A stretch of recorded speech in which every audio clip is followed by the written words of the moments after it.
Shalom, selamat pagi, silakan duduk semua. Pujian terakhir yang kita nyanyikan tepat sekali dengan tema kita. Journey to apa? Perfection. Tadi pagi saya tanya kepada para gembala, kenapa milih tema yang bagus? Saudara, hidup itu berjalan atau diam? Halo? Hidup itu berjalan atau diam? Berjalan. Nah, hal yang paling indah adalah journey. Ada banyak istilah perjalanan dalam hidup, ya. Tapi saya suka journey. Ada kata adventure, beda lagi. Ada trip, ya. Indonesia cuma punya satu kata perjalanan. Journey dalam bahasa Inggris ada unsur penjelajahan. Mendengar kata penjelajahan, saudara mikir apa? Hal baru. Disebut penjelajahan berarti orang itu belum pernah ke sana. Ya, journey to perfection. Saudara, tidak ada tujuan lain ketika Bapa di surga memanggil kita lewat kasih yang dinyatakan oleh Tuhan Yesus di Golgota, kecuali Dia menuntun membawa kita kepada kesempurnaan itu. Renung. Jadi tujuan akhir journey kita, penjelajahan hidup kita, tujuan akhirnya adalah kesempurnaan. Nah, di Alkitab hanya ada satu ayat. Sejak saya masih muda dulu, kalau diskusi dengan beberapa teman yang sama-sama muda waktu itu, bahkan sekarang pun kalau saya ketemu dengan anak-anak muda, ternyata hampir semua orang murid Yesus khususnya itu takut dengan satu ayat ini, karena secara logika itu nggak mungkin. Tapi ayat ini adalah satu-satunya ayat di Alkitab yang akan membuat kita sampai ke tujuan akhir. Kalau kita tidak ada ayat ini, maka hidup kekristenan kita tidak beda dengan orang-orang di agama lain. Ya pokoknya ke surga gitu saja. Oh, sebelum saya lupa, ini rekaman video jalan nggak? Jalannya kok ada yang jaga nggak apa-apa nih? Baik, saya lanjutkan. Nah, ayat apa kira-kira? Ayo kita buka Matius 5:48. Matius 5 ayat 48. Saya senang pagi ini ada beberapa cucu-cucu saya datang juga. Nah, kalian dengar ya, Opa sharing ini. Sudah? Ayo kita baca sama-sama. 1, 2, 3. Karena itu haruslah. Nah, itu salah. Pokoknya mulai hari ini kalau saudara diajak, mari kita baca sama-sama.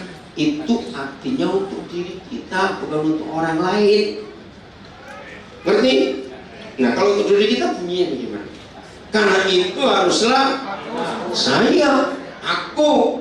Oke, terserah memilih saya atau aku. Ulang.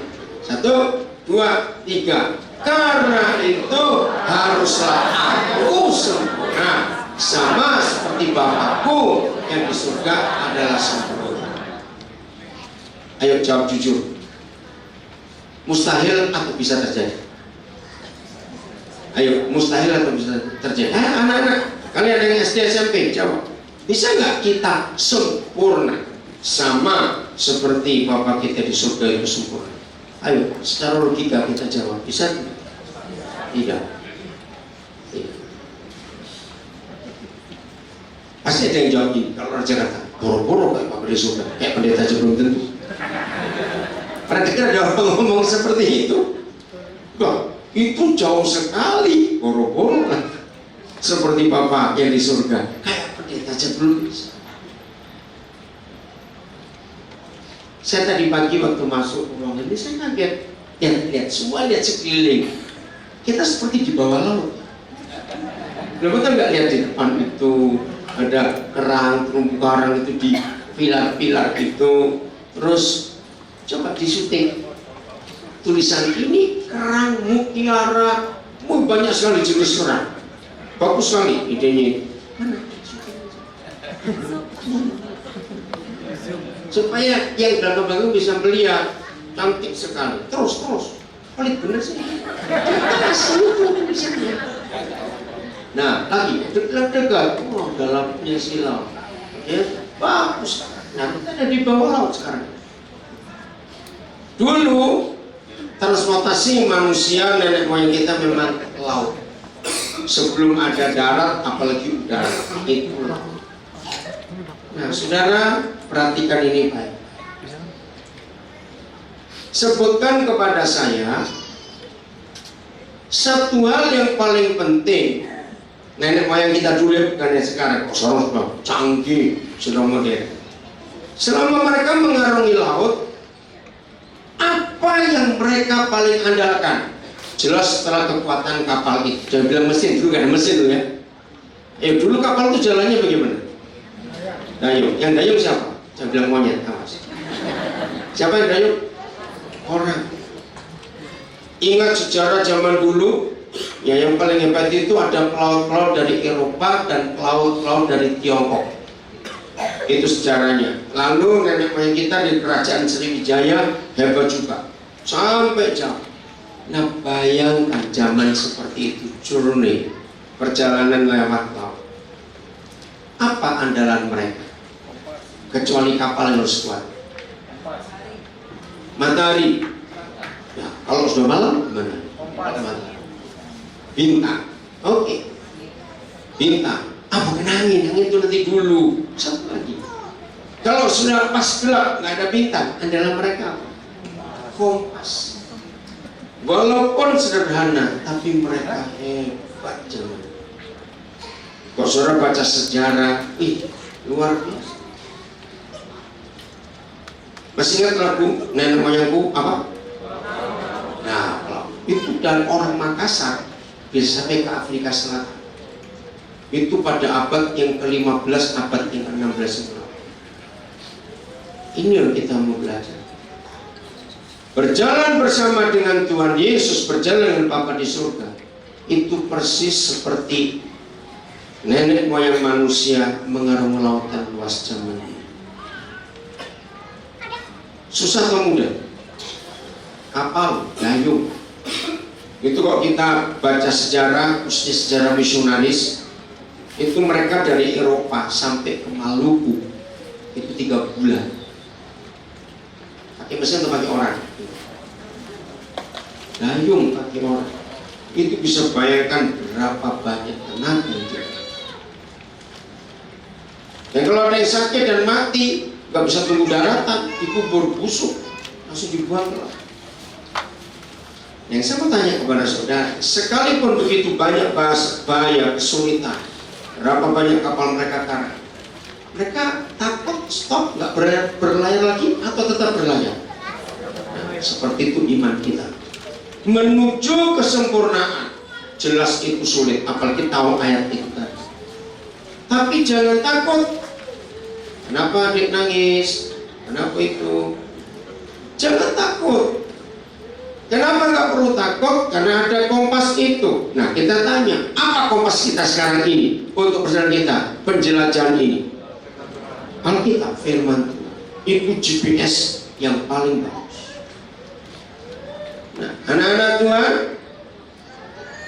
jangan berkelahi, ayo. Enggak sih. Nah, Bapak Ibu jangan keluar, Ibu di belakang saya ya. Jangan keluar supaya Ibu tetap bisa dengar firman. Nah, walaupun sulit perjalanan itu, kenapa mereka tetap berani lagi? Ayo siapa bisa jawab? Kenapa? Yang mati nggak sedikit. Kena ombak, kena badai, kapal mereka pecah, kapal mereka tenggelam. Kerugian gak cuma nyawa, harta benda. Sebab para pelaut itu datang ke Indonesia dari negara-negara itu bawa kekayaan yang luar biasa. Zaman dulu ada porselin, ada emas dan macam-macam. Karena mereka mau beli rempah-rempah di Indonesia. Nah yang ini saya mau tanya, supaya saudara jangan cepat putus asa menjadi anak-anak Tuhan. Amin. Banyak atau sedikit orang Kristen putus asa, perjalanannya baru sedikit, sudah ngeluh, capek, aduh bagaimana? Banyak atau sedikit? Banyak. Nah, ini saya ingin saudara yang menjawab. Apa yang menyebabkan pelaut Eropa, pelaut Tiongkok tetap datang ke pulau-pulau Nusantara ini? Walaupun kerugian mereka nggak main-main, nyawa mereka hilang, tapi tetap berangkat lagi. Ayo, tujuannya apa? Duit. Betul nggak? Uang. Zaman itu rempah-rempah terbaik itu dari Maluku. Zaman itu, pokoknya dari kawasan timur Indonesia, pala, cengkeh, dan sejenisnya, kopra, itu diperlukan oleh negara-negara itu.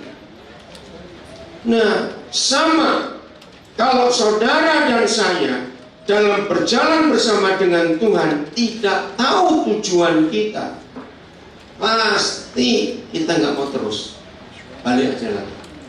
Karena sulit, tantangannya banyak, kesulitannya banyak. Di antara saudara yang hadir, ada salah satu anak kami yang pilot, duduk paling depan. Philip pernah mengalami bahaya besar nggak? Kacau cuaca, pernah ya, pasti pernah. Tapi tetap berangkat, nggak bisa berhenti. Maka kesimpulannya, kalau ada orang yang mengaku murid Yesus menuju kesempurnaan seperti Bapa di surga, dan dia mandek, nanti tujuannya bukan ke situ. 1 Petrus 2 ayat 21. Nah, untuk menjadi sempurna seperti Bapa, ternyata sulit buat. Tapi puji Tuhan, ada pionirnya. Siapa masih ingat? Ada Laksamana, ada admiral yang terkenal dari Tiongkok yang pernah sampai ke tanah Jawa. Siapa itu? Cengho. Ya, orang Jawa bilang Sampokong. Wih, kalau saya membaca sejarah admiral ini, beraninya luar biasa. Lebih dari 5 kali dia bolak-balik. Dan dalam sejarah mencatat perahu yang dibawa, armada yang dibawa itu bukan ratusan, ribu. Dan yang karam juga nggak main-main. Tapi jenderal ini tetap balik lagi, karena punya tujuan. Nah, itulah pionirnya. Ngerti ya? Saya ulangi lagi, kalau kita langsung lihat Bapa di surga, wih, terlalu jauh jarak itu, mana bisa. Tapi dia menjadi manusia. Siapa namanya? Yesus. Nah, kalau kita melihat Yesus, pionir kita, sebetulnya gak sulit, sebab dia sudah jadi sama seperti kita. Ayo kita lihat ayat ini. 1 Petrus 2 ayat 21. Ya, 1 Petrus 2 ayat 21. Maka itu tidak ada alasan lagi di antara kita nggak bisa sempurna seperti Bapa. Ayo kita baca sama-sama. Jangan lupa kalau baca sama-sama kata ganti bukan orang kedua tapi orang pertama. Oke? 1, 2, 3. Sebab untuk itulah aku dipanggil, karena Kristus pun telah menderita untuk aku dan telah meninggalkan teladan bagiku. Nah, supaya kita bagaimana? Mengikuti jejaknya. Setelah Cheng Ho pertama kali mendarat, ayo siapa ingat? Ini sejarah. Di kota mana pertama kali mendarat di pantai utara Pulau Jawa? Halo? Lasem. Bukan Semarang. Semarang itu setelah beberapa kali. Pertama dia mendarat di Lasem. Maka itu kalau saudara ke Jawa Tengah bagian utara, Lasem itu sampai hari ini kota itu masih terpelihara. Persis seperti lihat film-film silat itu, rumah-rumah orang Lasem. Karena pongco saya dari Lasem. Jadi saya dulu masih kecil sering ke sana. Oh, kalau dari Surabaya ke Lasem dulu berjam-jam baru nyampe, lama sekali. Nah, Cheng Ho mendarat pertama kali di Lasem. Setelah dia mendarat bersama dengan tentaranya ribuan kapal itu, saya nggak bisa bayangkan berlabuhnya di mana itu kapal-kapal gede-gede. Nah, dia balik. Prajuritnya cerita nggak pada keluarga teman-teman di Tiongkok sana? Nah, timbullah keinginan untuk bertobat. Karena ada yang mendahului. Dulu belum ada telepon, belum ada televisi, belum ada berita apa. Nunggunya berapa tahun tuh baru dapat kabar. Maka yang lain berani balik tanpa takut karena dia mendahului. Bersyukur kepada Bapa di surga, dia menjadi manusia. Namanya Yesus. Dia meninggalkan teladan buat kita. Betul? Nah, kalau ada kalimat, coba tayangkan lagi 1 Petrus 2:21. Kalau ada kalimat supaya kita mengikuti jejaknya, sebetulnya gampang atau susah? Ayo, sebetulnya gampang atau susah? Tinggal mengikuti jejak Tuhan Yesus. Cuma jawab. Gampang. Tapi kenapa susah? Karena tablek, itu aja sudah jawabannya. Betul? Karena kita tablek. Tinggal mengikuti aja kok susah. Contohnya, ada orang nyakiti kita, jawabannya racun balik. Loh apa cepat? Tuhan Yesus ngajarin apa? Bahkan suruh berkati. Tinggal ngikuti saja. Contohnya sudah ada kok. Ini mau lihat wajahnya aja nggak percaya sekarang. Loh betul tidak gampang toh? Tinggal ngikuti jejaknya saja. Nah, jadi hidup Tuhan Yesus adalah contoh yang paling gampang kita ikuti. Pokoknya inilah baiknya. Kalau masih ada yang ngotot, jadi kan Yesus, aku kan bukan. Ternyata Tuhan bukan. Ada lagi yang jadi pionir. Lah kalau ini manusia betul, kira-kira siapa? Paulus. Kalau perjanjian lama, siapa pionir itu? Ayo, coba perjanjian lama. Yusuf. Musa masih pada berontaknya. Yusuf itu tidak. Nanti kita bahas tentang Yusuf. Paulus adalah contoh. Ternyata nggak ada alasan untuk saudara dan saya stop dalam our journey to perfection. Nggak kuat aku Tuhan. Aku nggak sanggup Tuhan. Mirip aja belum. Apalagi sama. Awas ngomong begitu. Karena ada contohnya. Kalau Yesus kita tolak, nggak apa-apa. Ada Paulus. Betul? Paulus itu luar biasa. Begitu hebatnya dia. Sampai kalau saudara baca suratnya di 1 Korintus pasal 7, bingung. Ada banyak kata-kata Paulus di 1 Korintus 7. Aku berkata, bukan aku tapi Tuhan. Dan menulis lagi, Tuhan berkata, bukan Tuhan tapi aku. Nah, yang pernah baca kalimat seperti itu jangan bingung. Bukan artinya Paulus pelin-pelan. Dia sampai heran. Dia sudah nggak bisa memisahkan lagi mana Yesus, mana aku. Sampai seperti itu. Berarti dia sudah menyatu atau belum? Menyatu sekali. Dia manusia. Kuncinya di sini. Filipi 1:29. Nah, kalau saudara belum bisa mengenap ini, ya udahlah, nggak usah jernih aja. Kemana? Ke Balaraja aja, nggak usah jauh. Nggak usah jauh. Udah? Ayo baca. Jangan lupa kata ganti orang pertama. 1, 2, 3.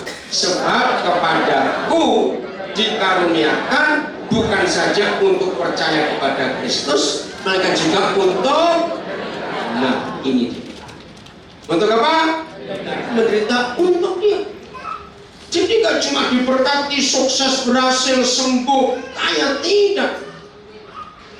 Kita juga dikaruniakan untuk menderita. Paulus cuma ngomong atau dia ngalah? Ngalah. Dan habis-habisan. Dan dia berhasil. Berarti kalau dia berhasil sebagai manusia, ada alasan kita berkata nggak bisa. Ayo jawab. Enggak, contohnya sudah ada. Masalahnya cuma satu, mau atau tidak. Nggak ada tengah-tengah. Kalau mau, terpujilah Tuhan, kita pasti bisa. Betul? Nah, amin, puji Tuhan. Mau lanjut atau pulang? Mau lanjut atau pulang? Saya tanya. Kalau saya mau lanjut, makin berat loh. Halo, ada orang? Kalau saudara mau lanjut dengan pengajaran ini, makin berat penekanan. Kok diam? Ya sudah pulang aja kalau diam, saudara nggak mau. Langsung aja pertemuan kudus sudah selesai. Ayo lanjut atau pulang? Lanjut. Risikonya? Loh, risikonya apa? Harus melakukan setelah kita dengar.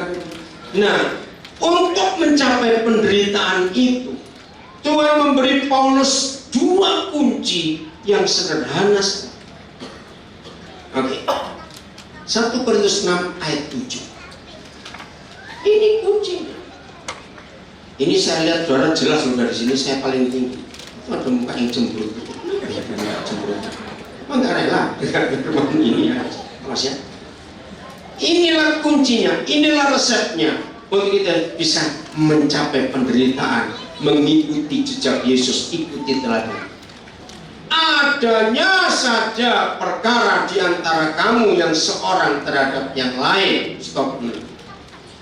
Saya suka sekali gaya bahasa Paulus kalau nulis itu sederhana, tapi gampang dimengerti. Coba renung. Kalimat adanya saja perkara di antara kamu. Itu perkara kecil atau besar sebetulnya? Kecil. Karena kalimat adanya begitu aja. Kecil. Ternyata semua masalah dalam hidup kita itu kecil. Nah, jangan cuma satu. Aja. Gimana ya bangun? Kan tadi saya bilang mau lanjut atau tidak. Kalau lanjut dengan baik-baik. Kalau saya tanya sudah jawab. Itu namanya mau lanjut. Apa? Adanya saja perkara di antara kamu seorang terhadap yang lain. Itu kecil. Ternyata dalam hidup kita itu nggak ada perkara besar. Amin kok nyicil, amin. Sangat gitu loh. Loh, kenapa saya berkata dalam hidup kita nggak ada perkara besar? Dengarkan konsep. Selama kita hidup, sering atau jarang menghadapi masalah? Sering. Enggak cuma tiap hari, bisa tiap jam. Muncul ini, muncul itu gitu. Nah, berarti anak-anak kalian dengar juga ya, walaupun kalian masih SD, masih SMP, punya masalah nggak kalian? Ya jawab. Punya? Apa? Punya? Kamu punya semua? Nah, berarti masalah itu nggak perlu kita hindari. Dia akan ada terus. Pernah nggak kita sadar bahwa kalau kita bisa hidup sampai awal Februari, sudah bulan kedua tahun ini cepat ya, berarti kita ini orang-orang hebat sih. Jangan amin dulu, apa yang hebat? Cepat jawab. Ayo, apa yang hebat? Cepat. Karena kita sudah lewat ribuan masalah. Begitu banyaknya sampai kita lupa berapa masalah itu. Betul nggak? Lupa tuh ingat berapa jumlah masalah. Lupa. Padahal ingat, kalau ditanya dari sepanjang hidup kita sampai hari ini, bisa ngitung nggak? Bisa tahu nggak masalah mana yang paling berat? Nggak bisa. Bisa apanya? Loh, kok begitu? Saya tanya. Karena tiap kali saudara punya masalah, kalau cerita, aduh ini berat. Aduh ini berat. Ayo mengaku-ngaku. Betul? Nah, kalau sudah bilang semuanya berat, ditanya, yang berat yang mana? Lupa. Berarti nggak ada yang berat dong. Nggak mungkin lupa. Loh ya atau tidak? Saya ngajak ngomong kok bisa jasa. Saya kayak ngajak ngomong botol aja nggak semangat. Sudah semangat itu.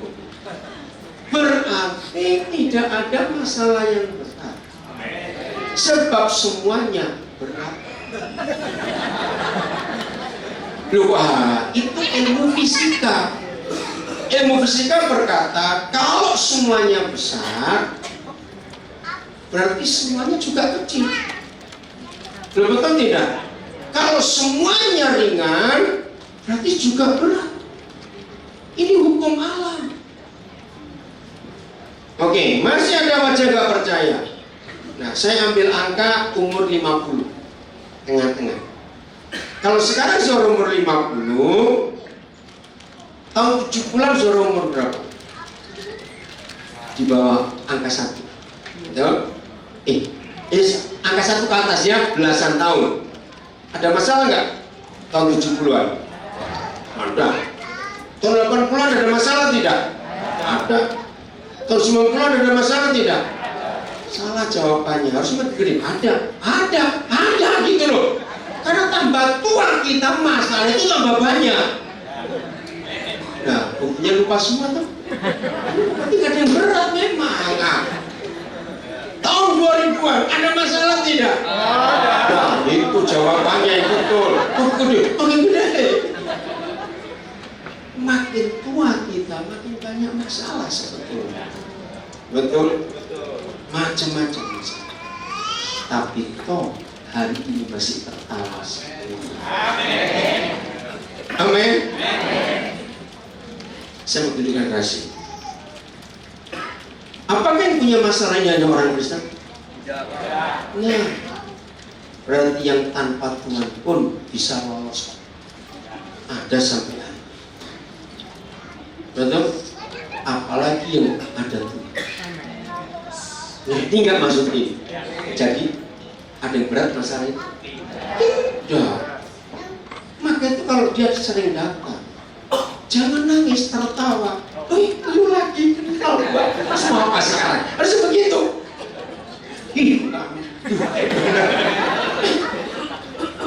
Berarti makin panjang usia kita hidup, makin banyak langganan masalah. Jadi kalau datang lagi, kenapa kau pergi? Selamat datang, suami. Lu kan ada tahun 70-an tuh, ada tahun 80-an tuh, di sini ajak ngomong baik-baik. Karena kita punya tujuan. Ketika para pelaut itu mengarungi samudera raya, yang mati berapa banyak? Tetap balik lagi. Karena mereka punya tujuan. Jadi dengan fakta-fakta hidup seperti ini, jangan suka mengeluh. Amin. Ada nggak orang sering mengeluh sakit gigi? Sering nggak dengar orang mengeluh sakit gigi? Langsung tampar pipinya, rajin gosok gigi. Itu aja jawabannya. Nggak rajin gosok gigi, ngeluh sakit gigi, salahmu sendiri. Betul? Nah, hal simpel, kita yang bodoh, tidak mau belajar. Saya tanya, jadi masalah itu perlu diurus tidak? Nggak usah. Berteman aja dengan dia, terus dapat. Sampai umur kita sekian, sudah banyak masalah. Nah, itu cara kita hidup. Nah, itulah penderitaan. Diamlah. Itulah penderitaan. Amin. Amin. Jadi, gampang nggak jadi sama seperti Yesus? Gampang, ada contoh. Siap? Lihat akibatnya. Kalau perkara-perkara biasa itu kita nggak bisa ngatasi, lihat kembali 1 Korintus 6 ayat 7, ada kalimat yang nggak baik. Saya ulangi, adanya saja perkara di antara kamu seorang terhadap yang lain telah merupakan kekalahan bagiku. Mendengar kata aku kalah itu enak atau tidak? Kalah. Mengapa kita bisa kalah dalam hidup? Karena ketika ada masalah, ada perkara, kita nggak mau menghadapi, kita nggak mau mensyukuri, kita marah, kita protes, kita lawan orang itu. Memang ada banyak masalah dalam hidup ini. Ini yang Tuhan mau untuk kita lakukan baik-baik dalam hidup ini. Oh, saya punya banyak masalah sampai hari ini, tapi saya nggak pernah panik. Yang penting diurus dengan baik, minta hikmat dari Tuhan. Berapa hari yang lalu salah seorang anak saya telepon. Saya punya rumah satu daerah, nah, sudah lama. Yang saya suruh ninggalin itu kok nggak kontak-kontak. Ya, rupanya dia menghindar. Ketika anak saya ke sana ternyata ada sesuatu yang saya nggak pernah tahu. Nah, ini masalah. Mau bagaimana nanti ini? Ya, coba pelan-pelan dulu, nanti kita urus. Ada masalah, tapi saya nggak mau pusing. akan selesai. Yang penting motivasi hidup kita benar di hadapan Tuhan. Amin. Jadi ada dua kunci yang harus dijaga. Kembali ke ayat ini. Satu, baca sama-sama. Satu, mengapa ya? 1, 2, 3. Mengapa aku, jangan lupa, jangan kamu lagi. Mengapa aku lebih suka menderita ketidakadilan? Stop dulu, satu-satu. Sebagai manusia normal, suka mendengar kalimat.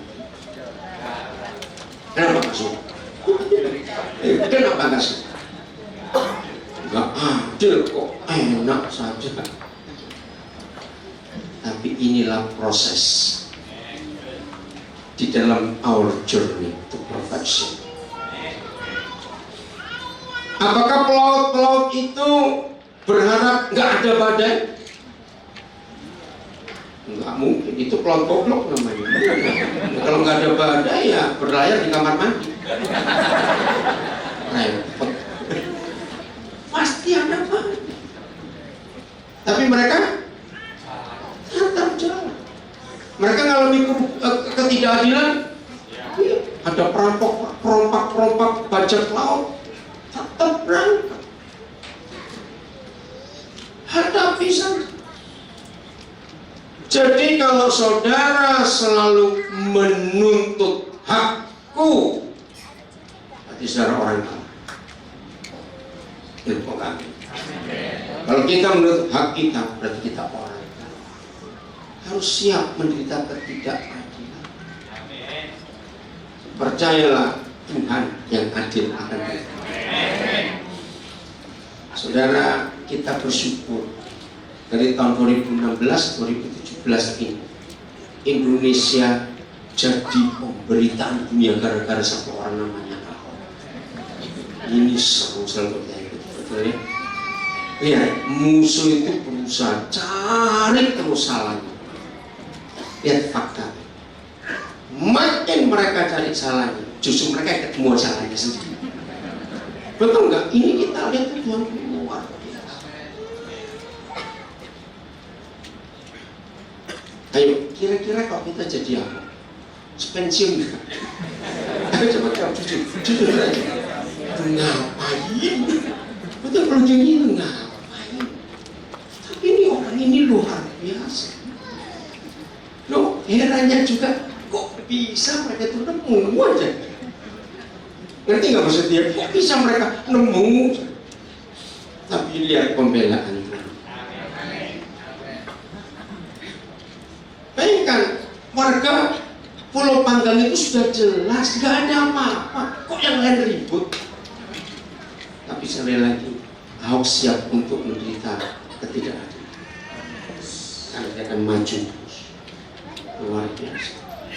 Oke, yang kedua, apa lagi? 1, 2, 3. Mengapakah aku tidak lebih suka di dunia? Nah, setelah menjadi seperti Bapa di surga, ada Yesus. Sulit kan Yesus? Ada Paulus. Jangan jawab, aku nggak pernah ketemu dia. Ada Ahok sah, mau apa lagi kamu? Betul nggak? Ada Ahok, mau ngomong apa kamu? Awas. Kalau saudara masih protes lagi, dasar kamu nggak mau sempurna, itu aja sudah. Betul? Sudah banyak contoh. Luar biasa. Saudara, inilah dua kunci untuk tema tahun ini akan terjadi di hidup kita semuanya. Journey to perfection. Penjelajahan kita ke tempat yang kita nggak tahu, tapi tujuannya tahu. Harus jadi sama sempurna seperti Bapa di surga adalah sempurna. Harus menuju ke sana. Lewat macam-macam kesulitan, penderitaan, apa. Hari ini kita sudah pegang kuncinya. Siap untuk diperlakukan tidak adil dan siap untuk pelan-pelan. Saya bilang lanjut. Siap untuk memang nggak enak, tapi itu cara. Ya, jadi ikuti berita tentang Ahok, kita akan belajar. Kita lihat nanti tangan Tuhan itu luar biasa. Amin. Tangan Tuhan luar biasa. Kita lihat daftar kerugian dan ketidakadilan yang Paulus alami. 2 Korintus pasal 11. 2 Korintus pasal 11. Wih, ngeri sekali penderitaan Paulus ini. Ya, 2 Korintus pasal 11. Saya tunggu cari ayatnya. Mulai yang ke 18. Mulai 18. Karena banyak orang yang bermegah secara apa? Duniawi. Wih, aku punya mobil ini. Wah, aku punya villa ini. Wah, aku punya ini. Silakan. Paulus berkata, aku mau bermegah juga. Terus ayat 19. Sebab kamu suka sabar terhadap orang bodoh, karena kamu begitu bijaksana. Ya, saya masih bicara sama Paulus dulu ya, belum untuk kita. Terus, ya saya lompat ke ayat yang ke 22. Nah, di sini mulai Paulus cerita apa yang dia tulis di 1 Korintus 6 ayat 7. Itu dia. Ayat 22. 4. Apakah mereka orang Ibrani? Waktu itu terjadi apa ya, kontok-kontokan. Berkata, aku ini orang Yahudi, aku ini begini. Paulus marah pada orang Korintus. Aku juga orang Ibrani. Apakah mereka orang Israel? Aku juga orang Israel. Apakah mereka keturunan Abraham? Aku juga keturunan Abraham. Artinya, kalau mau sombong-sombongan, aku ini juga semuanya begitu. Paulus hebat. Tapi lihat kalimat berikut, ayat 20. Apakah mereka pelayan Kristus? Aku berkata seperti orang gila. Aku lebih lagi. Lebih apa maksudnya? Bukan lebih hebat secara pendidikan, lebih hebat secara pengalaman. Dipakai Tuhan hebat, membangkitkan orang mati, menyembuhkan orang sakit. Bukan. Ini loh daftar yang dia sudah baca di surat Petrus. Ikuti jejaknya. Saya nggak mau dihitung atau tidak, hitung aja. 1. Aku lebih banyak makan enak. Apa ayo coba? Lebih banyak berjadilah. Apa kata lain berjadilah? Apa? Kecapean. Apalagi? Apa Purba tadi? Apa Purba? Jadilah kerja berat. Aku lebih sering di hotel. Bagaimana? Ayo cepat. 2. Membaca tulisan dia, ada unsur bangga nggak dia? Loh, ada unsur bangga nggak sering dalam penjara? Ada. Ini yang saya heran. Coba baca pakai perasaan. Dia bangga sering dalam penjara. Kita berapa kali? Belum pernah. Betul sombong. Belum. 2. Aku lebih sering dalam penjara. 3. Baca. 3 di dera di luar batas. Beda apa? Didera dan dipijat. Tanya Pak. Beda tidak didera dan dipijat? Beda apa? Didera, apa katanya didera? Disiksa di luar batas. Yang keberapa? 3. Keempat. Kerap kali dalam bahaya mau. Keempat. Terus kelima, 24. 5 kali disesat oleh orang Yahudi, jadi artinya dicampur. Setiap kali cambukan itu 40 kurang 1 jadi 39. Berarti ada berapa luka? 5 kali 39 di punggung itu. Sebesar-besarnya badan orang. Kira-kira punggungnya berapa meter persegi? Loh, kira-kira ada punggung 2 meter persegi. Wih, menakutkan. Itu siapa ini?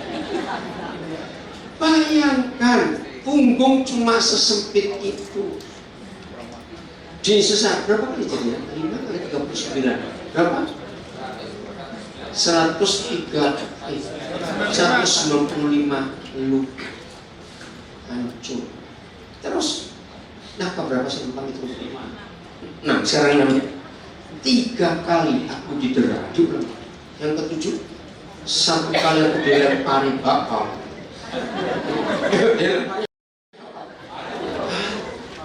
Batu plastik, batu karet. Ngerti nggak? Berapa kali hitung lagi? Berapa? 3 kali mengalami karam kapal. Keberapa ini? 8. Sehari semalam aku terkapung-kapung dengan alam. Dulu ada pelampung, saya nggak tahu pakai apa ini. Terus ayat 26. Keberapa? 9. Ini 10 berarti. 9. Di dalam perjalananku aku sering diancam bahaya banjir. Yang ke-10 bahaya nyamuk. Ke-11 bahaya dari pihak orang-orang Yahudi yang berkhianat. Ke-12 dari pihak orang-orang bukan Yahudi. Ke-13 bahaya di kota. Yang ke-berapa? 14 bahaya di padang gurun. Terus 16 bahaya di tengah laut. Terus bahaya 17 bahaya dari pihak saudara palsu. Terus 27 masih ada lagi nih. 27 keberapa? 17. Aku banyak berjalan lelah dan aku bekerja. Jawab, zaman itu dia digaji. Seperti itu penderitaan. Apa dia berdosa? Apa Tuhan menjauhi dia? Kenapa? Enggak. Ini karena itu. Akrab kali aku tidak tidur. Berapa kali sudah? Itu berapa? Ke 17. Aku lapar. Dahaga. Berapa? Kerap 15. Kerap kali aku berpuasa. Ini terpaksa ini. Bukan puasa cari jodoh. Awas kamu puasa cari jodoh. Ke-20 sudah ya. Kedinginan. Tanpa pakaian. So 20 berapa itu? 22. Belum selesai. Mau lanjut atau enggak? Sampai ayat 28 sampai 27 sudah punya enggak kita mendengar? Ini orang luar biasa. Dan ya bingung sudah. Dengan tidak menyebut banyak hal lain. Pertama saya baca ayat ini saya tuh mikir, Paulus, sudah sebanyak itu daftarmu dan dengan tidak menyebut banyak hal lain lagi, mau berapa lagi itu? Maka itu sedang ada Bapa di surga, kita berkata sulit. Ada contoh Tuhan Yesus masih berkata sulit. Ada siapa tadi? Paulus masih bilang sulit. Ada siapa lagi tadi? Kira-kira kalau Ahok suruh nulis daftarnya ini, pasti nyanyi Paulus. Ngerti nggak maksud saya? Pasti akan nyanyi Paulus. Berapa kali dia difitnah, disalahkan. Ini yang terakhir ini waktu sidang yang ke-8, saya tuh dengan istri saya bunyi. Apa lebih gede nggak usah ngomong aja ya? Kita nggak mungkin kalau dia nggak ngomong, betul tidak? Karena semuanya salah. Oh nggak ada benernya lah. Dan itu orang-orang kok hebat bener dia bisa teliti begitu. Terus saya tuh ngomong pada anak-anak saya, coba ya, kalau kita semua dengar firman seperti lawanan Ahok dengar sidang itu, itu orang hebat semua. Betul tidak? Apa maksudnya? Ayo, apa maksudnya? Teliti, terus dicari mana yang salah. Saya sampai heran, kok bisa nemu? Saya aja coba ngikuti, nggak ketemu juga ya. Ini orang kok bisa nemu? Itulah penting. Kembali, dengan tidak menyebut hal-hal lain lagi, urusan keseharian, yaitu untuk memelihara semua jemaat. Saudara, seru nggak kalau kita baca Paulus? Apakah dia stop jadi hamba Tuhan? Ya jawab, stop jadi hamba Tuhan. Karena dia tahu tujuannya kemana. Maka mulai hari ini tidak ada dan tidak boleh ada seorang pun di antara kita yang mengeluh karena ini, karena itu, karena ini, karena itu. Harus terus maju. Amin. Hidup jangan egois. Ayo buat sesuatu. Sasarannya jelas ke depan. Itu bagaimana. Kemarin malam kami ada gathering, ya nggak bisa semua anak-anak kami bisa ikut. Pokoknya hampir 60-an ya. Di rumah makan nasi campur kenanga dari Senayan sana. Pemiliknya ada di sini. Nah, dalam pembicaraan kami yang punya rumah makan nasi campur kenanga ini berkata, dia sekarang umur 40. Dia berkata setelah dia ketemu beberapa anak-anak saudaranya yang lain, salah satu yang di Kalimantan Barat. Nah, Dia mempersiapkan. Anaknya 3, dia bilang pokoknya kalau sudah selesai anak-anak ini, maka umur saya 50, saya sudah punya tahu tujuan saya itu mau kemana. Untuk menyelesaikan panggilan Tuhan. Luar biasa. Luar biasa. Saya nggak tahu anak saya itu datang atau tidak. Oh, ada tidak. Jos, opa cerita kamu ya? Nah, ini cucu saya kok, panggil saya itu lucu. Opa pendeta. Nah, Desember lalu kami jalan sama-sama satu tempat. Atau kemarin papanya telepon saya. Nah, setelah pulang dari perjalanan itu, terus dia itu cerita ke papanya. Umur berapa dia sekarang? Umur berapa Jos? 12. 12 loh, masih kecil. 12. Dia ngomong ke papanya bahwa dia tahu nanti setelah lulus SMA dia itu mau kemana. Wah, saya juga kaget. Karena lihat pelayanan itu. Saudara, saya bersyukur kepada Tuhan kalau ada anak-anak yang masih kecil itu punya sasaran hidup. Aku mau apa? Aku mau bagaimana? Ingat ya, kekayaan orang tua bukan rumahnya di mana, berapa mobilnya apa, hasilnya berapa. Kekayaan orang tua itu adalah kalau anak-anaknya tahu tujuannya itu apa. Karena banyak anak-anak khususnya orang kaya itu nggak pernah tahu mau kemana. Ya pokoknya ada duitnya dari papa. Karena itu orang tua gagal. Jadi bisa mengarahkan anaknya.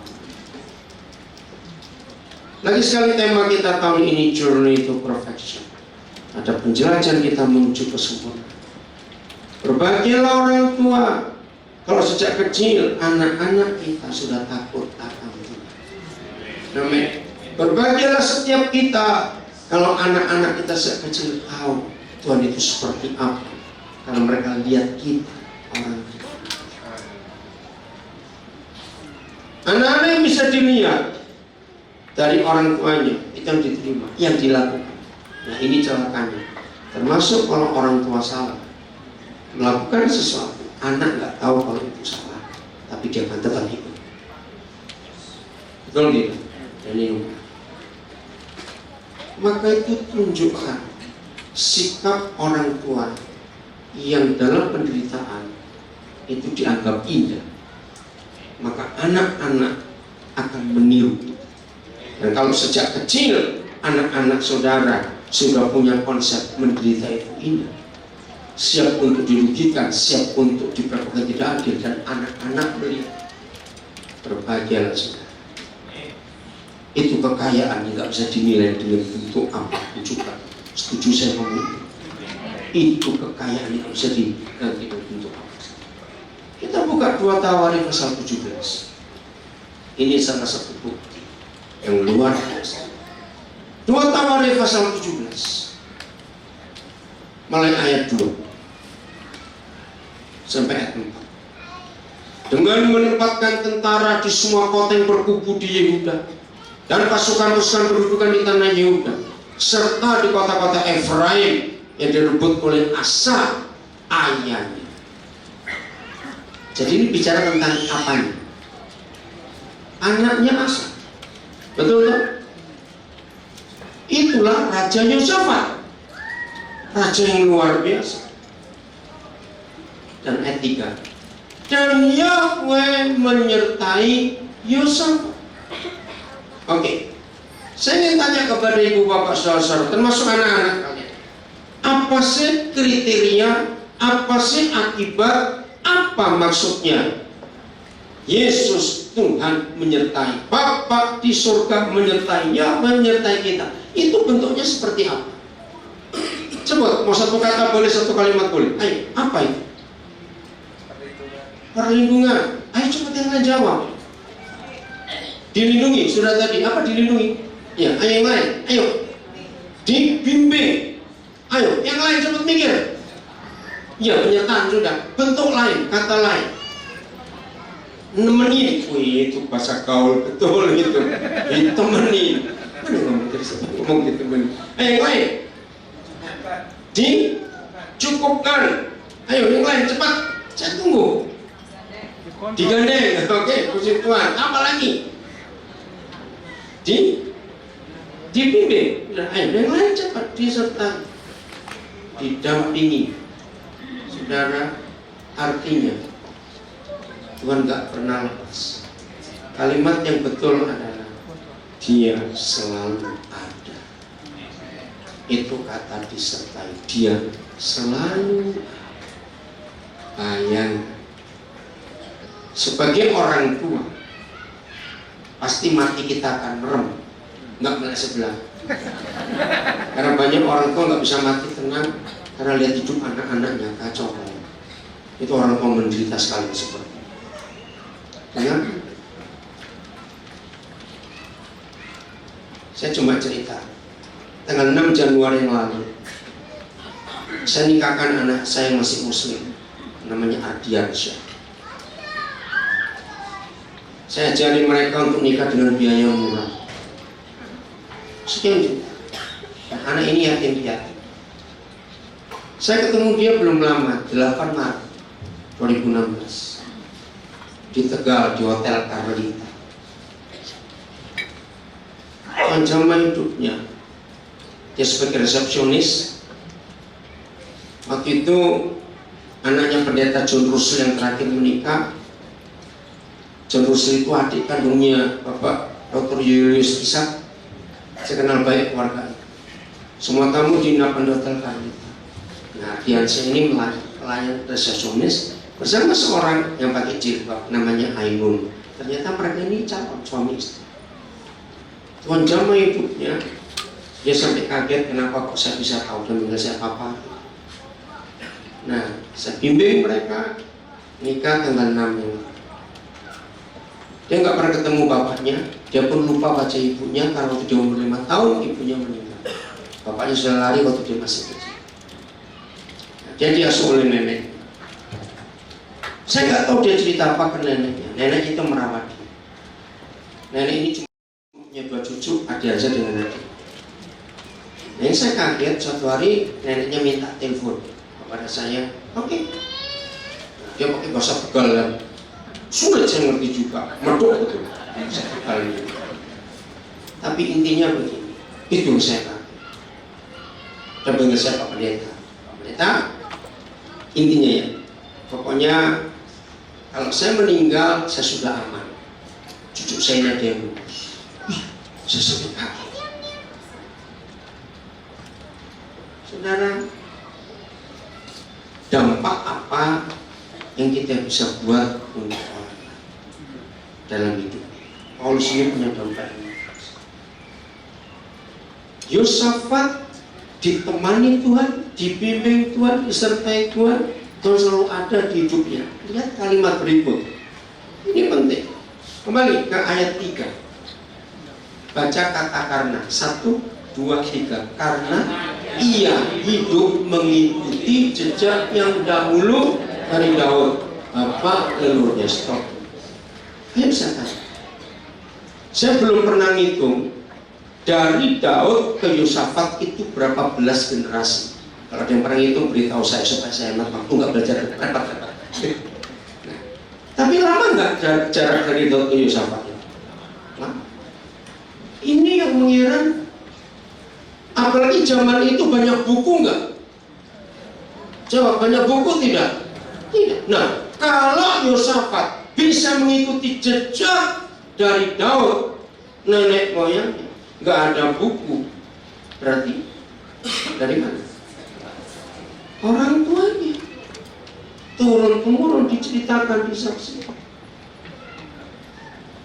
Maka itu papa mama, mumpung anak-anak masih kecil, seringlah cerita tentang perjalanan iman kita, perjalanan iman orang tua kita. Ngerti nggak maksud? Ayo coba kita ingat. Jujur aja, kita umur berapa sekarang? Sering nggak? Masih banyak yang kita ingat apa yang papa mama kita dulu cerita waktu kita masih kecil. Berarti nggak? Sering tidak itu masuk. Yang jelek pun masuk loh. Betul? Nah itu masalah. Jadi dari orang tua Yosafat cerita tentang kakek nenek moyang. Nah, yang menarik kalimat ini, hasilnya kalau anak-anak kita bisa mengikuti perjalanan iman nenek moyangnya. Boleh nggak saya pakai kata journey? Suka ya? Perjalanan Daud. Kembali mana 2 Tawarik 11:3? Kalimat terakhir, dan ayo, dan tidak mencari Baal-Baal. Baal-Baal itu dewa-dewa zaman itu. Nah, kalau anak muda sekarang kita ganti apa? Narkoba, pornografi, apalagi game online, iya, apalagi, ayo, apa Baal-Baal zaman sekarang? Free sex. Saudara, tidak cukup hanya memaksa anak-anak kita untuk rajin ke gereja. Setuju saya ngomong ini? Enggak cukup. Mereka harus melihat perjalanan iman kita. Setuju? Harus dicontoh. Maka itu papa mama jangan cuma nyiapkan asuransi buat anakmu. Setuju saya ngomong ini? Siapkan teladan iman, teladan penderitaan dari orang tuanya, kesulitan, tapi tetap mengandalkan Tuhan. Nah, di situ apa? Penting sekali. Ya, ingat. Anak-anak, ampuni papa mamamu yang tidak harmonis. Supaya apa yang kalian lihat gak baik dari papa mamamu, ambil keputusan. Nanti kalau aku menikah, aku gak akan seperti itu. Beri contoh yang baik untuk anak-anakmu. Yang di atas kita gagal, sudah lewat. Sekarang orang tua ini penting. Ampuni orang tua kita yang salah. Lanjut ayat 4. Nah, ayat 4 ini menarik sekali. Melainkan mencari siapa? Salah. Bukan itu yang penting. Kata terakhir ini, ayah mencari Tuhan papanya. Ayo papa mama, kita tanyakan kepada anak-anak kita, Tuhan mereka siapa? Kalau mereka jawabnya beda dengan kita, berarti kita salah. Maka itu Yosafat ditemani Tuhan, didampingi Tuhan, dibimbing Tuhan, disertai Tuhan, terus selalu ada di hidupnya karena lihat iman orang tuanya. Dia contoh di situ. Maka itu papa mama, khususnya yang kaya-kaya, maaf saya ngomong, ini selalu saya nasihati kepada banyak orang. Sebetulnya makin anak-anak banyak tahu kekayaan orang tuanya, itu makin gak baik. Betul? Kenapa gak baik? Dengar ya, maaf saya ngomong, maaf ini jangan tersinggung, tapi ini Pak, anak-anak kita ya tentunya baik-baik, maaf. Tapi mantu kita besok bagaimana? Siapa tahu? Ngerti pernyataan ini? Nah, ini masalah. Berapa banyak kita dengar keluarga-keluarga kaya bermasalah di generasi kedua karena mantu-mantu. Akhirnya anak-anak kandung kita jadi musuhan karena istri dan suami mereka. Maaf saya berkata ini, benar atau salah secara umum? Tidak semuanya. Maka itu berbahagialah orang tua kalau kita mewariskan teladan iman, teladan penderitaan kita. Anak-anak itu mencari Tuhan yang kita semua. Jadi perjalanan iman kita itu akan membawa anak-anak kita kemana? Tujuan harus kita pikirkan itu baik-baik dari sekarang ini, supaya tidak salah nanti. Begitu, jangan bangga kalau kita kekayaan banyak, maksud untuk kebahagiaan merusak anak-anak kita sendiri bersama keluarga mereka nanti. Amin. Masih ayat 4 ya. Melainkan mencari Tuhan ayat, ya hidup menurut perintah-perintahnya. Dari siapa dia belajar perintah-perintah Tuhan? Dari papanya. Dan tidak berbuat seperti Israel. Inilah kekayaan kita yang luar biasa. Untuk anak-anak kita melihat our journey, perjalanan iman kita bagaimana menuju kesempurnaan itu. Dampaknya dahsyat. Pasal 20. Oh, sebelum saya pada 20 saya beri contohnya mencari Tuhan papanya. Sedikit atau banyak ada orang tua kaya seperti itu. Ketika ada masalah, anak-anak melihat, ih, papa mama ada masalah. Mereka panik juga. Tiba-tiba papa mama kasih-kusuk telepon sana telepon sini, misalnya. Terus papanya keluarkan uang serbong. Uang disiapkan datang seorang. Anaknya nggak tahu siapa orang. Orang itu pergi bawa duit. 3 hari kemudian papa mama bilang, haleluya, Tuhan baik nolong kita. Saya tanya, walaupun papanya berkata haleluya, buat anak-anak Tuhan siapa? Nah, percuma ngomong haleluya. Ngekuat duit dulu kok haleluya. Percayalah anak orang itu sampai mati, dia akan berkata, oh duit itu duit. Kedua, orang tua punya masalah, anak-anak panik juga. Tiba papanya telepon, ngomong ini ngomong datang, wih jenderal dengan ajudan. Anak-anak nggak dengerin papa mama ngomong apa sama jenderal. Tapi 2 hari 3 hari kemudian masalah selesai. Mereka berkata, puji Tuhan anak-anak, Tuhan tolong kita semua. Percaya Tuhan yang mana?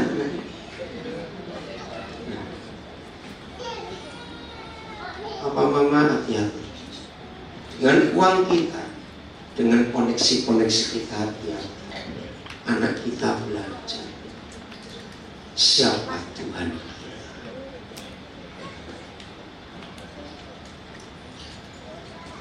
Ayo kita bertobat.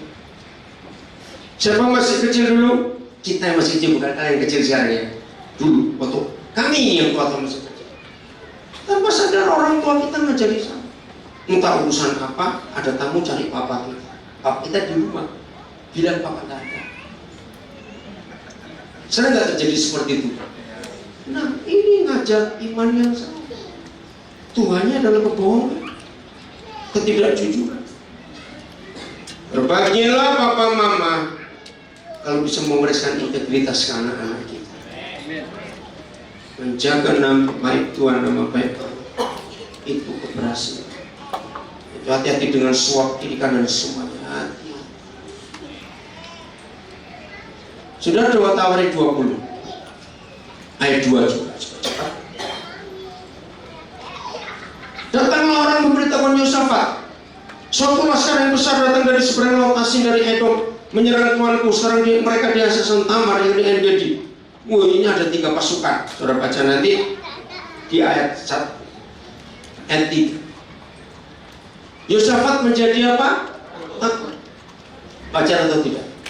Wajar, dia manusia. Tiba-tiba diserang oleh musuh. Nah, dengar papa mama, perjalanan iman kita menuju kesempurnaan. Ingat, pasti akan ada banyak tantangan. Betul? Badai, gelombang, angin, masalah di laut itu. Jangan pernah berhenti.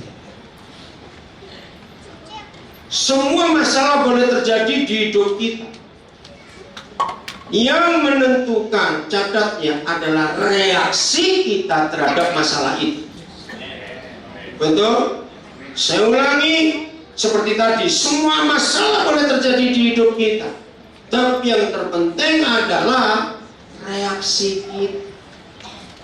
Masalah kecil, reaksinya panik. Jadi apa? Besar. Reaksi itu menentukan. Nah, reaksi Yosafat ini kita pelajari. Ayat 4, ayat 3. Yosafat menjadi takut. Lalu, nah stop dulu, mengambil keputusannya ini kita harus keluar. Anak-anak, kalian pernah takut bukan? Siapa dengar kisah di Toronto berapa tahun yang lalu? Ada keluarga Korea, papa mama dibunuh oleh anaknya. Itu kisahnya. Nah, karena papa mama ini miskin betul. Korea terus Korea berjuang sampai bisa sukses. Tapi mereka salah mengajarkan pada anak-anak. Pokoknya harus sukses kami, harus sekolah-sekolah yang baik, harus, nggak boleh, nilai harus bagus. Nah, dari kecil anak ini ditekan.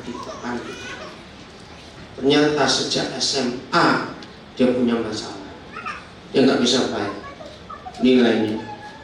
Nah, dari situ dia mulai buat penipuan, menunjukkan mamanya, anak ini pintar, papanya dia lulus baik SMA, ternyata nggak lulus. Nah, waktu dia lulus sudah lewat SMA masuk perguruan tinggi, papa mamanya menentukan harus di universitas itu. Nggak tahu bagaimana anak ini bisa buat palsu, laporan palsu. Lah papa mamanya sibuk cari kerja. Satu hari anak ini punya pacar, ingin terus sekali pacarnya. Ternyata dipengaruhi jahat, penipuannya makin besar.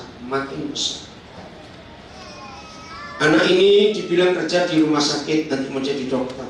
Ternyata tidak, semuanya palsu. Makin lama makin takut anak ini. Suatu hari ketahuan kalau bohong semua. Nanti cari di berita, itu masih ada ngeri sekali. Bersama dengan pacarnya, dia dan pacarnya bunuh papa mama karena kecewa. Ngeri. Itu bisa belum lama. Maksud baik tapi salah menuntut. Itu orang tua, jangan indoktrinasi anak-anak kita dengan kesuksesan, dengan gelar, dengan posisi. Setuju saya ngomong ini. Kesuksesan anak-anak kita, kalau sejak kecil dia bisa membuat sukses orang lain. Oh enggak, amin sih. Itu yang bagus. Nah, keputusan kita menghadapi banyak masalah itu apa yang kita harus ambil? Langsung ayat yang Mas ketiga. Keputusan Yosafat ngapain? Mencari Bapa di surga. Berarti seperti bapaknya enggak? Persis enggak? Nah, itu. Ia menyuruhkan kepada seluruh Yehuda supaya berpuasa, dan banyak lagi yang lain, kita nggak usah. Wih, menarik sekali. Anak-anak kalian baca. Tolong papa mama pulang dari sini siang ini atau nanti sore atau nanti malam, anak-anak harus habiskan baca kisah Tawarik 20.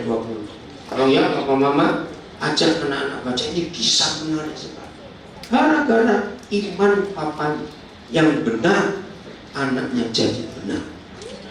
Perjalanan iman kita harus seperti itu. Anak-anak kita akan mewarisi. Akhirnya Tuhan jawab. Maka itu Bapak Mama, ketika kita dalam masalah kita panik, berbahagialah kalau kita begini berkata sebagai apa tuh Mama? Ayo kita sama-sama mencari Tuhan dalam doa. Bukan cari pakai uang, bukan cari pejabat. Doa sungguh-sungguh kepada Tuhan, cerita. Beberapa hari kemudian Tuhan tolong. Maka anak kita berkata, oh itu Tuhannya Papa. Hebat sekali Tuhannya Papa. Orang tua, perjalanan iman kita harus seperti ini dalam hidup. Banyak kesulitan tidak apa-apa, tapi tunjukkan bahwa Tuhan itu segala-galanya. Tuhan itu ini, Tuhan itu. Supaya anak-anak kita meneruskan iman. Jangan sekali-kali menunjukkan kelicikan, manipulasi, kebohongan, penyuapan. Hancur iman anak kita. Kita berdosa besar di hadapan. Jangan. menyiapkan perjalanan kita dengan Tuhan kita di dalam bahaya pun anak-anak kita melihat. Karena itu yang perlindungan atas kita semua. Nah, sampai anak cucu kita pun nanti mereka akan jadi orang-orang punya tujuan, temukan tujuan hidup dalam hidup kita ini semua. Maka dahsyat nanti kemuliaan Tuhan. Amin. Satu ayat yang terakhir, saya nggak punya waktu untuk Yusuf, tapi saya mau bacakan. Mazmur 105 ayat 17 sampai 19 tentang Yusuf. Iman Yusuf itu luar biasa. Diutusnya lah. Siapa yang utus? Yang utus lah. Padahal faktanya kakak-kakaknya. Loh, betul tidak? Loh, yang mengutus Yusuf ke Mesir siapa? Kakak-kakaknya. Diutusnya lah seorang mendahului mereka, Yusuf, yang dijual menjadi budak. Terus apa yang dialami Yusuf? Penderitaan. Mereka mengimpit kakinya dengan belenggu dan lehernya masuk dalam besi. Ngeri gak? Lo ngeri tidak? Enggak cuma di penjara. Ini iman Yusuf. Perjalanan hidup imannya menuju kesempurnaan adalah 19. Siapa yang dia tunggu? Ayo, siapa yang Yusuf tunggu coba? Tuhan. Sampai saat firman-Nya sudah genap dan jadi Yahweh membenar. Perjalanan iman kita, journey to perfection. Kompas kita adalah firman. Tidak boleh pakai buku-buku yang lain. Apalagi pakai buku primbon, buku show, buku ramalan. Awas kamu. Awas. Hanya firman. Amin. Kejadian 45 ayat yang kelima. 4 mulai 4. Maaf. Cepat, ini terakhir. Lalu kata Yusuf kepada saudara-saudaranya, marilah dekat-dekat. Kenapa Yusuf ngomong begini kepada Ruben dan adik-adiknya? Ayo, siapa bisa jawab? Karena mereka takut. Loh, karena di ayat sebelumnya sudah baca karena waktu Yusuf ngaku, aku ini Yusuf adikmu yang kamu jual. Woi, mereka takut. Ruben berkata, mati kita sekarang. Karena mereka ingat bagaimana mereka mengkhianati. Marilah dekat-dekat. Maka mendekatlah mereka. Katanya lagi. Jadi kira-kira mereka ragu-ragu enggak? Masa benar Yusuf ini pasti sudah mati? Masa begitu? Maka Yusuf berkata, akulah Yusuf, saudaramu yang enggak. Berarti Yusuf tahu enggak karena kakak-kakaknya? Tapi lihat imannya, ayat berikut. Tetapi sekarang janganlah bersusah hati dan janganlah menyesali diri karena kamu menjual aku ke sini. Sebab, ayo, sebab aja.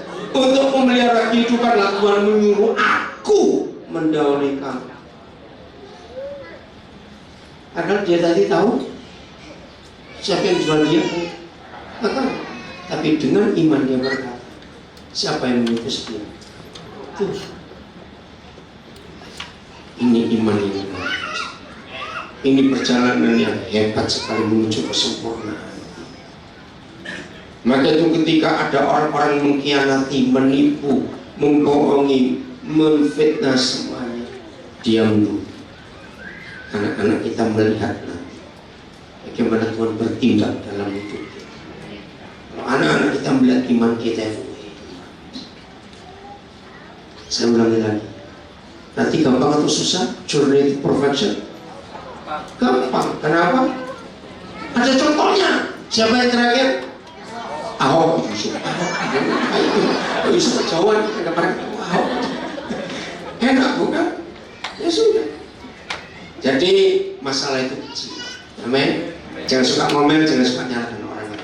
Selamat menjadi penjelajah sepanjang tahun ini sampai kepada kesempurnaan itu. Tuhan memberkati kita semuanya.